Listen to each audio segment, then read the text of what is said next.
Let me show you how you can have conversations around empathy at work. The first rule is that you never let anybody to tell you at work that you lack empathy, unless you are a psychopath or a sociopath, but I don't think you are.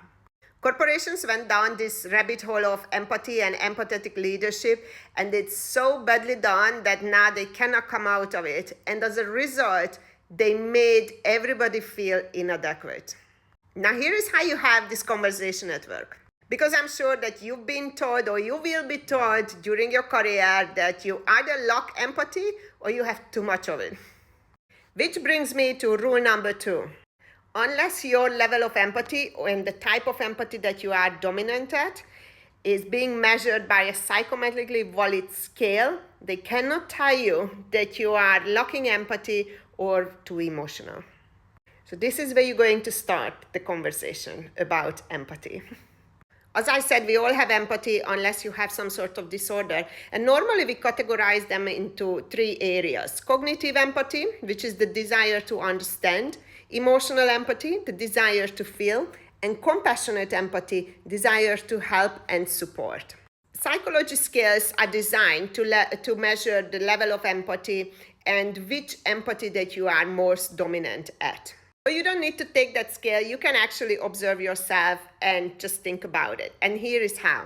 One important thing, there is no better or worse. There is no best empathy. There is no worst empathy. It's just how we are wired. And you have to be okay with it.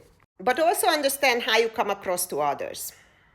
Cognitive empathy is all about being able to take other people's perspective. Understanding how other people feel. Understanding the situation that they are in. But it doesn't mean that they feel it. They are extremely objective, realistic, and very matter-of-factish. They are very good at looking at other people's perspective, for example, in a debate. So they are not necessarily putting themselves in the shoes of others, but looking at the circumstances or the point of view of that person from their angle. Now, the problem with them that they can come across as really cold. And when it pairs up with certain personality traits, so for example, for me, I'm extremely high on conscientiousness and responsibility. So I don't basically have empathy towards anything that is a circumstance created by the person, him or herself. But I'm very compassionate and empathetic towards circumstances that is not within the person's control. But even then, my solution is very quick and is cognitive, not emotional, and I will not provide probably help and support. I tell you the solution and I move on. Emotional empathy is always the one that we are talking about, that, oh, you are not empathetic because you don't have the desire to feel. You don't associate yourself with the person's feelings and emotions. You don't share the same emotional experiences. Or you don't feel distressed in response to the other person's distress or emotions. Now, here is the thing. If you are not naturally wired towards that type of empathy or any of these really, it's extremely difficult for you to train yourself.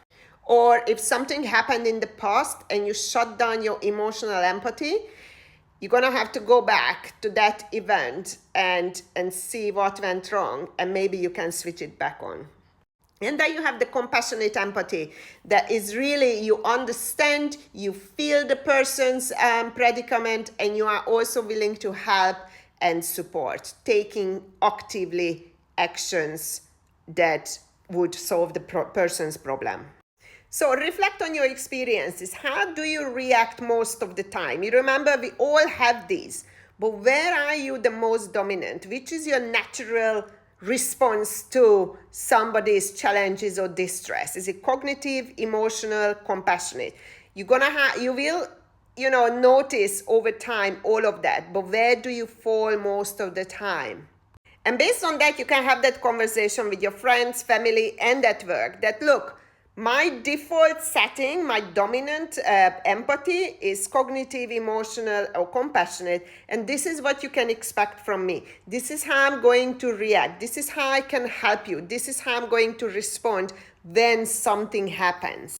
My colleagues were really good at knowing that they always come to me for objective and very practical solution to their problems. I am not going to sit around and cry with them unless something really emotional happens that also, resonate with me for whatever reason. If your dog dies, I will cry with you because my dog died, so I can associate with that, right? But if something else happened and I have not maybe experienced that, it would be very difficult for me or for you to resonate with it if I am not dominant on the emotional or even a compassionate empathy type. And if you fall under the compassionate, just remember, not everybody needs your help and support. I see that often with compassionate people that they are really willing and eager to help, but most of the time people don't need. Most of the time people need somebody to listen to them and maybe give some advice, right? And yes, people also need sometimes to help. So you always have to find out. I always ask my people who come to me, what do you want from me? And then I decide if I can offer that. Can I cry with you? Absolutely not. That's going to upset me. I'm going to give you a solution and I can help you. But we're not going to sit around here for a long time, even if I go there. So just understand that about yourself, learn that and communicate it to others. And also when somebody comes to you for help, ask them the question, what do you expect from me? And based on that, try to go to any of these 3 empathy type. I hope this helped.